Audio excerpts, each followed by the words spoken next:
સુગ્રીને શું થાય છે? ખટખટની ચિંતા થાય છે.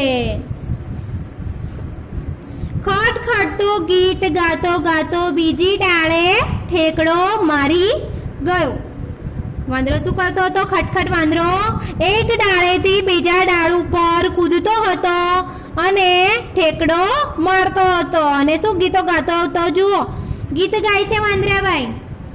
ઝાડને છાંયે રહીએ છીએ, પૂંછડેથી પવન નાખીએ છીએ, ગરમીથી ક્યાં ડરીએ છીએ, હૂપ હુપા હૂપ હૂપ, હૂપ હુપા હૂપ હૂપ. વાંદરાભાઈ એવું કહે છે ખટખટભાઈ કે અમે તો ઝાડને છાંયે રહીએ છીએ અને અમે અમારા પૂંછડાથી પવન નાખીએ છીએ. ગરમીથી ક્યાં ડરીએ છીએ? અમે ક્યાં ગરમીથી ડરીએ છીએ? એવું કહે છે. જો અહીંયા ચટપટ સુગ્રી તો પોતાના માળામાં ઝૂલતી રહીને ખટખટ વાંદરાની ચિંતા કરતી રહી. સુગ્રી બેન તો તેના માળામાં લટકે છે અને જોઈને વાંદરાભાઈને જોઈને એની ચિંતા કરતી રહે છે. ચોમાસું આવ્યું, આકાશમાંથી વરસાદ તૂટી પડ્યો. ચોમાસામાં શું થાય વિદ્યાર્થી મિત્રો? ચોમાસામાં વરસાદ પડે. તો ચોમાસામાં આકાશમાંથી વરસાદ તૂટી પડ્યો. કડાડ ધૂમ ગડડ ધૂમ, વીજળીના કડાકા ભડાકા અને વાદળોનો ગડગડાટ. ચોમાસામાં વીજળી થાય એટલે કેવા કડાકા થાય? એટલે બધા વાંદરાને તકલીફ પડશે. જોજો, બધા ઝાડ પાણીથી તરબોળ, બધા ઝાડ પાણીથી લીલાછમ થઈ ગયા હતા.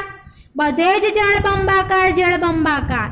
ખટખટને તેના દોસ્તો તો ભીંજાઈ ગયા. ચોમાસું હતું બરાબરનું, વરસાદ પડતો હતો, ઝાડ પણ બધા પલળી ગયા હતા, ઝાડમાં પણ બધું પાણીએ થઈ ગયું હતું ને જળબંબાકાર હતો, નીચે નરું પાણી જ પાણી. ખટખટ અને તેના બીજા તે જે મિત્રો હતા એ તો પાણીથી પલળી ગયા. માથે, મોઢે, પીઠે, પૂંછડે પાણી જ પાણી. વાંદરા તો આખા પાણીથી પલળી ગયા હતા. ઠંડી ખૂબ લાગી. વાંદરાભાઈને તો શું થયું? બરાબરની ઠંડી લાગી ચોમાસામાં. માળામાંથી સુગ્રી ફર કરતી આવી. તેણે જોયું કે બધા વાંદરા તેમની પૂંછડી ઊંચી કરી મિનારા જેવું બનાવીને બેઠા હતા અને ગાતા હતા. જો વાંદરા તો હજુ ઘર બનાવતા નથી. કેટલી બધી તકલીફ પડે છે એ લોકોને.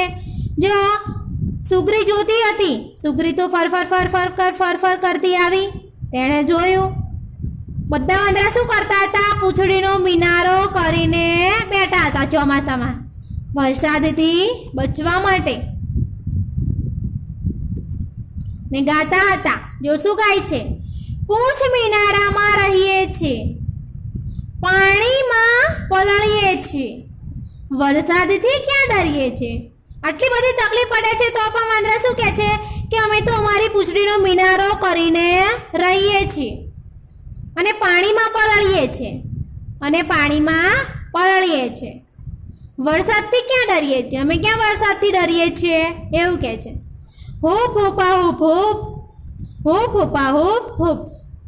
પછી ત્યાં હુપા હૂપ કરતા ભાગી ગયા.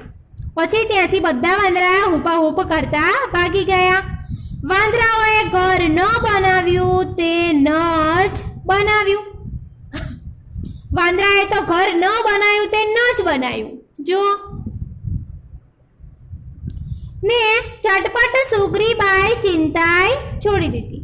ચટપટ સુગ્રીબાઈએ તો ચિંતા પણ છોડી દીધી. કેમ? કારણ કે તેમણે ઘર ન બનાવ્યું તે ન જ બનાવ્યું. હવે આ જે આગળનું છે સ્વાધ્યાય એ આપણે પછી જોઈશું.